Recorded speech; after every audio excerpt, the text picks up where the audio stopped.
Hi, welcome to Eat Love Garden. I'm your host, Chef Cassidy Callenborn, and today we're going to be making a grilled swordfish with mango pico de gallo. So this is a recipe I developed for the Sunshine Room at Lazy Acres for one of our summer grilling classes. So this can be done on the grill or inside with a pan or a grill pan. Today we're just going to be using a pan.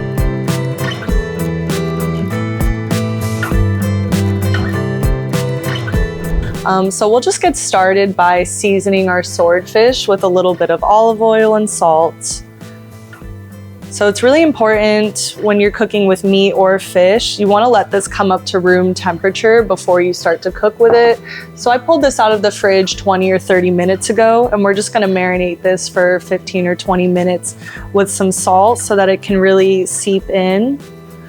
So I'm just using some flaky salt and again some olive oil, and I'm just going to rub this in with my hands. When you get a really good piece of protein, you don't have to do so much to it. So I typically keep my marinades pretty simple depending on what it is. Especially with a delicate fish like this, I like to just use salt, maybe a little bit of citrus would be good. But since we're going to be topping it with a very flavorful sauce, salt is good for today. And I love checking out the seafood counter at Lazy Acres. They have a great seafood department. So if you're in California, I would definitely recommend giving that a look. So we're just gonna let this sit for about 15 or 20 minutes. I'm gonna go wash up my hands and I'll be right back. I wanted to take a minute to thank my sponsor, Lazy Acres Natural Market. They have 6 locations in California and they carry lots of wonderful ingredients. As a private chef, I love shopping there, especially for fresh meats and produce and seafood. And then I also love getting my wellness products there. They carry a wide array of natural beauty products and essential oils. And they have some great community programs, one of them being the Enviro Tokens program. So if you bring in a reusable bag, they give you a token to donate some money to a charity of your choice. And then Lazy Acres also offers some wonderful cooking classes. So you can sign up for a fun night out. We offer adults classes and kids classes. We have a variety of chefs with different specialties. I teach at the Los Feliz location in the Sunshine Room. So if you want to come take a class with me, you can use this discount code Cassidy10. And very shortly, I'm also going to be offering a gift card giveaway on my Instagram. So you can find me on Instagram at Chef Cassidy K and watch out for a gift card opportunity. And I just wanted to say thank you so much, Lazy Acres, from the bottom of my heart. I'm so grateful to be a part of the family at Lazy Acres. You guys have been such a big support of my teaching career from day one, and I couldn't be more happy to work with you guys. So while the swordfish is marinating, we're going to get started on our mango pico de gallo. So this is sort of a cross between a pico de gallo that you would usually use tomatoes with and a chimichurri, because we're going to be adding in some red wine vinegar and some olive oil, which will make it lay a lot more nicely on the fish, almost like a dressing. So I'm going to show you guys how to cut up this mango. I love using honey mangoes because they're a little bit more sweet than regular mangoes, and these are in season in the summer. So I'm just going to cut around the sides here of the pit.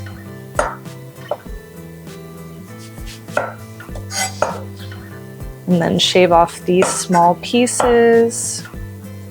I always like to keep a discard bowl nearby for scraps. So for this recipe, I'm going to use 2 honey mangoes and 2 Roma tomatoes. That should give us enough for 2 to 3 pounds of protein, I would say. You could stretch it maybe even a little bit further. So now that I've removed that from the pit, I'm just going to cut these bigger pieces in half.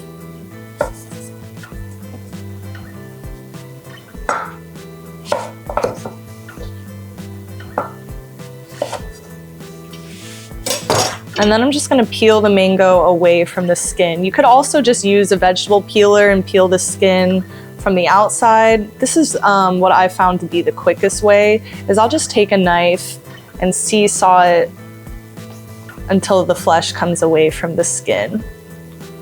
I also find that honey mangoes are a lot easier to cut up than the larger mangoes, and they tend to just always be a little bit softer and more ripe.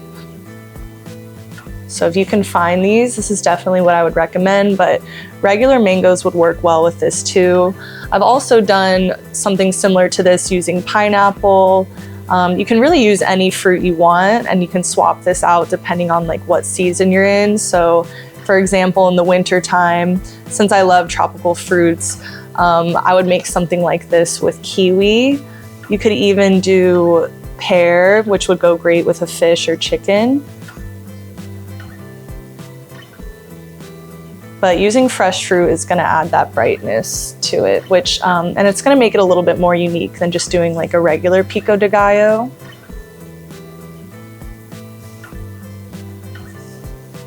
Okay, we've got almost all of our mango peeled here.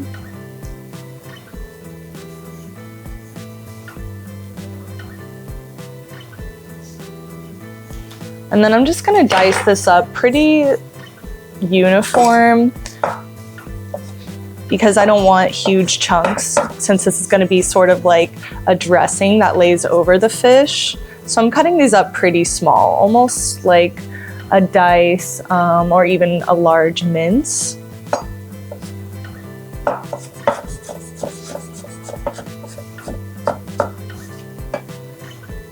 And we're just gonna get all of this into this bowl here.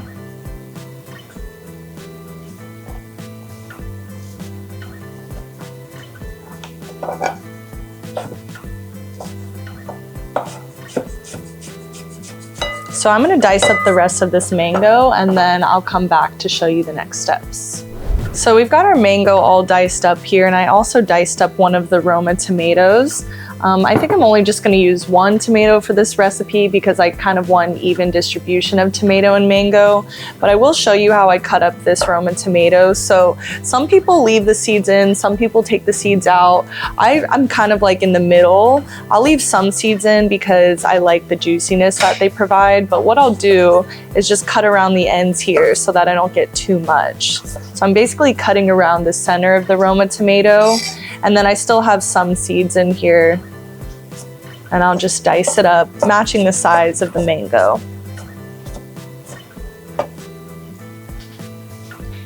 And that's gonna go straight in. Next, we have our jalapeno. This is obviously optional if you don't like heat, but what I do when I'm dicing up jalapenos is I'll just make some slits that don't go all the way through to the stem, but turning the jalapeno so it goes all the way around, and then this way you can just easily mince it.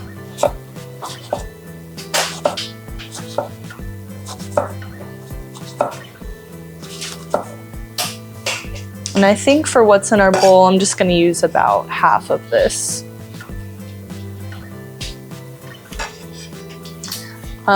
Next we have our shallots. So I like to work with this the same way I would an onion, where I take off both ends first. And then I'll cut this in half and remove the skin.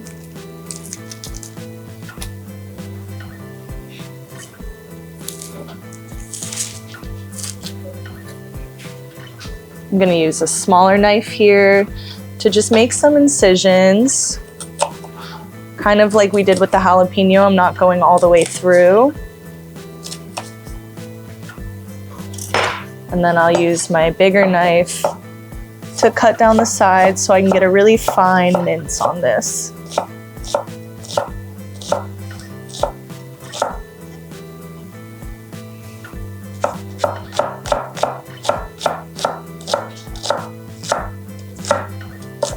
And then when I get to these end pieces, what I do is just chop over the top. So something I always tell students is you don't have to worry about getting your onions or your shallots or whatever you're working with perfect the first time, because you can always just go over it like this at the end.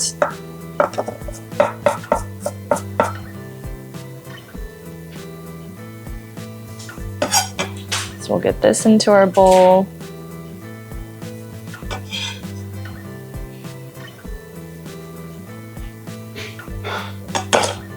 And then I have some cilantro I'm gonna chop up for this. So one thing about cilantro, a lot of people don't know, is that the stems have more flavor than the leaves. So it's really beneficial to use both parts of the cilantro. So what I do is fold it in half like this, and I'm gonna cut this up pretty fine.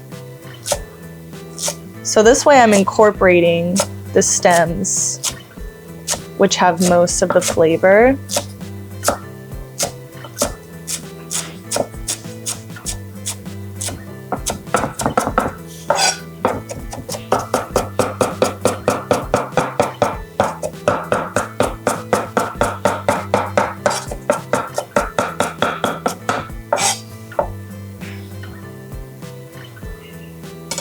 So we'll get this into our bowl.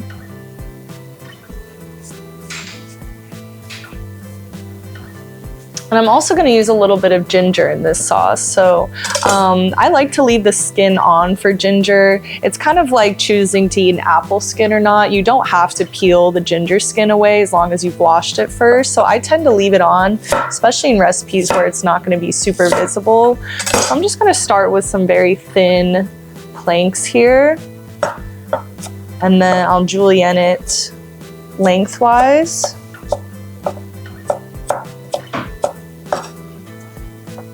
And then turn it on its side to get a mince. You could also pulse this in a blender or a food processor. That would turn it into a paste. But for this recipe, I like kind of matching it's not the same size as the mango and the tomato, but the same shape. I think it adds a nice texture to the dish. And the ginger kind of brightens everything up.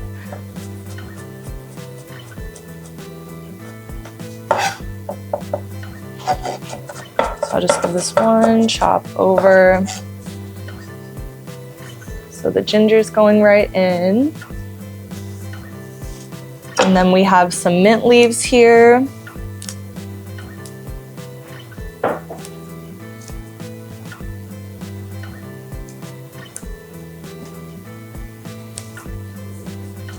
So I'm just going to give these a rough chop.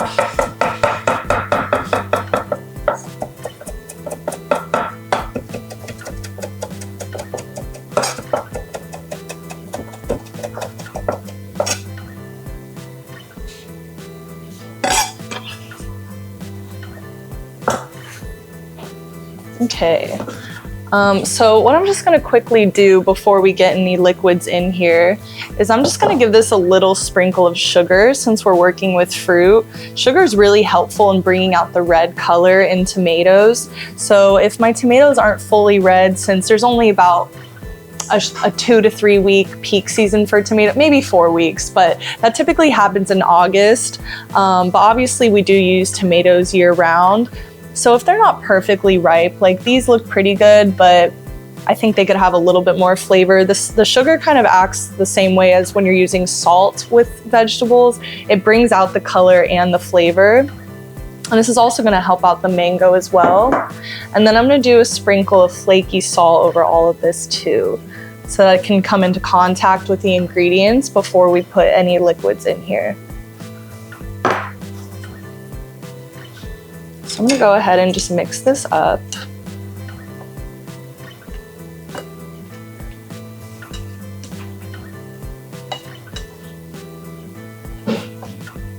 And it seems like there's a lot of herbs there, so I'm just going to give it a little bit more salt. I want everything to have some surface area with the salt.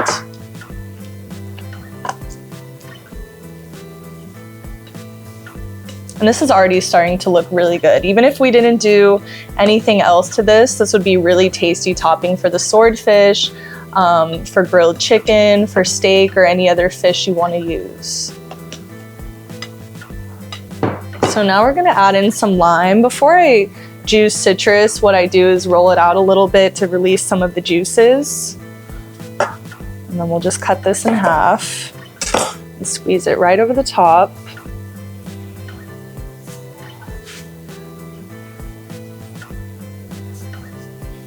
I'm going to use one more for this.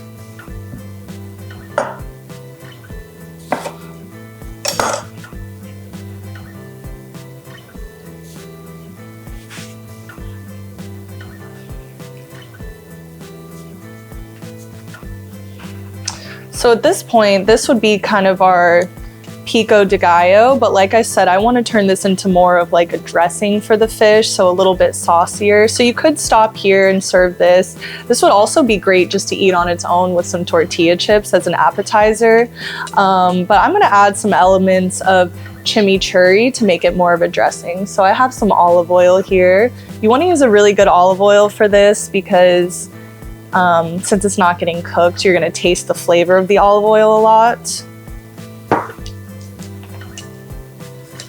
And I'm basically going to do a 1-to-1 ratio of olive oil and red wine vinegar. But like I said, if you wanted to just do all lime juice, that would be okay. Sometimes I'll incorporate some other juices, like for example in March when Cara and blood oranges are in season, I use a lot of those in dishes like this. So any type of acidic element is going to work well in here. But for today, I like the red wine vinegar. So I'm just gonna add a little bit more because I want this to be very liquidy.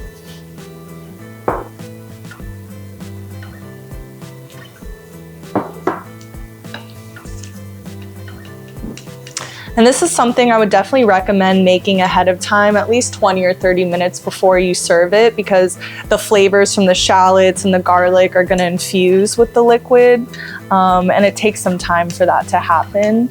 So you definitely wanna do this ahead of time. I wouldn't recommend doing this more than 24 hours ahead of time for serving it because the herbs will get a little bit wilted.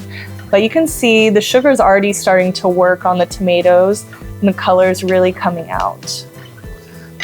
So we'll just set this to the side while we grill our fish. I'm just gonna check on this pan. I wanna get this really hot so that I can get a nice sear. So I'm gonna let this pan come up to temperature for a couple of minutes and then we'll be right back. Okay, so we've got our pan all preheated here. I just take my hand and put it over a pan to gauge how hot it is. So this is feeling pretty good to me now. So we're ready to lay in our swordfish. And I'm just gonna get a little bit of avocado oil in the pan.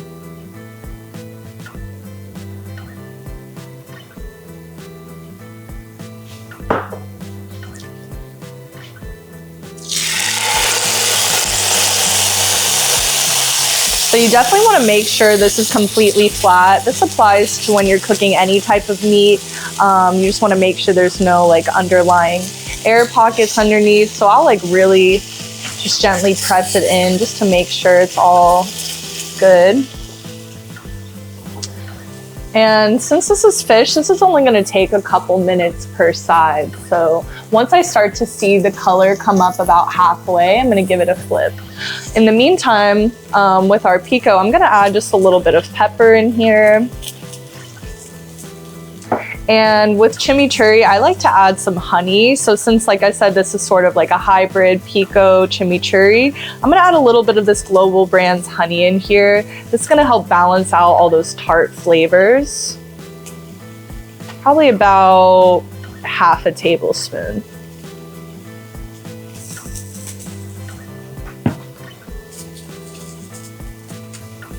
So whenever you're grilling proteins or even pan frying, you want to be careful not to move it around while it's in the pan. You want it to create a browned crust on the bottom, otherwise it's going to stick to the pan. So sometimes you'll see people grilling and like you see them like flipping the steak over and over. Ideally, you want to try to avoid doing that. So I'm just going to let this rest probably about another couple of minutes here, and then we'll come right back and give it a flip.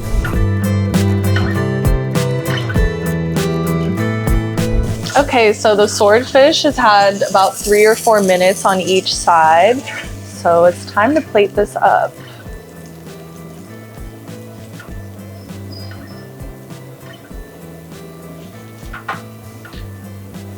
So like I said, you can use any protein for this. I love using swordfish because it has like a good bite to it, but salmon would also work, sea bass or cod would be great. So we have our swordfish here. You can finish it with just a little bit of lime if you'd like, and I like to serve some on the side if people want to put some on.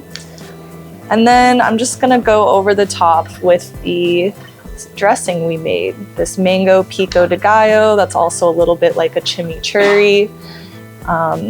It hits a lot of different flavor profiles because it's a little bit spicy, it's tangy, but it's also sweet from the mango and the honey.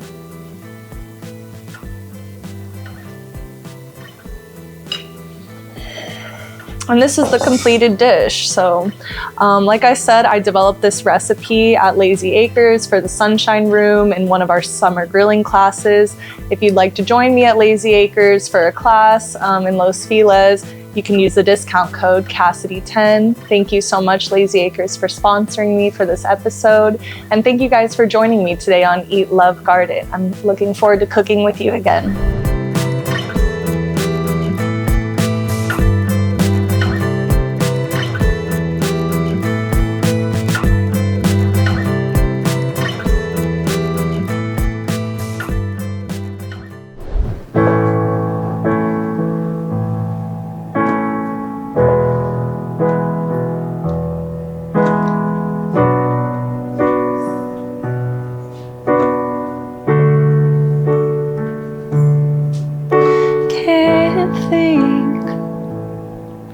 Can't dream.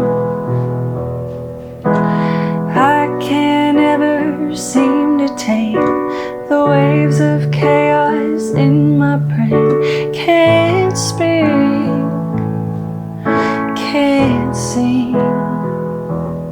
I can't ever seem to find the happy place inside my mind.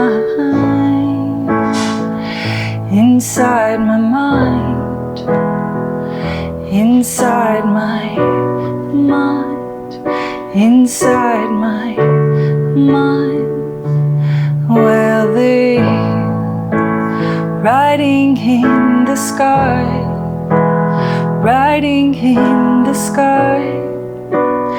Often wonder why, often wonder why.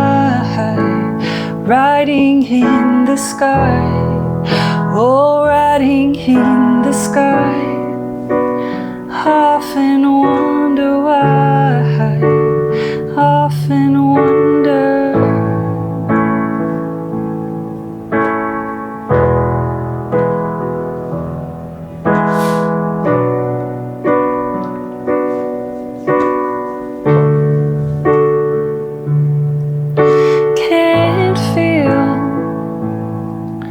Is it real? The worries that wash over me, or am I just repeating things? Can't sleep. Oh no, I can't dream. I can't always think about the bigger picture in the clouds. In the clouds, in the clouds,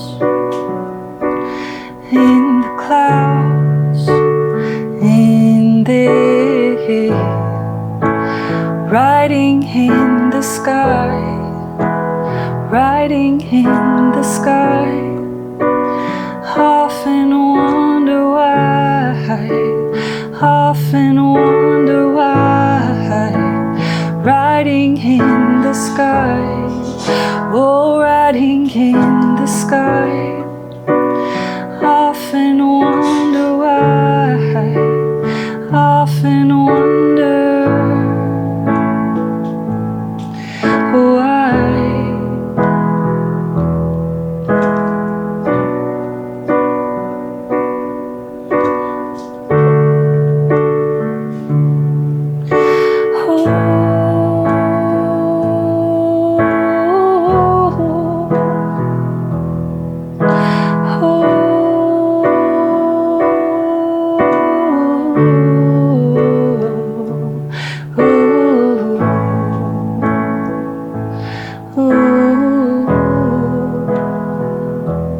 Ooh.